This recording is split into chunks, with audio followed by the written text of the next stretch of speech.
Hey guys, it's Potionmana here, and today I want to show you how to flip this mirror footage like this to be like normal like this. So I'm gonna show you real quick. I know you guys in the rush. So alright, just go into effect and type transform,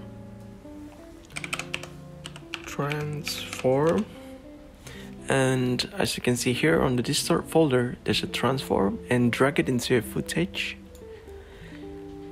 and go to effect control, there's a transform, and uncheck the uniform scale, and on the scale width just change it to be -100. Boom, and there you go. And alright guys, don't forget to subscribe, like and comment, and see you on the next video. Bye.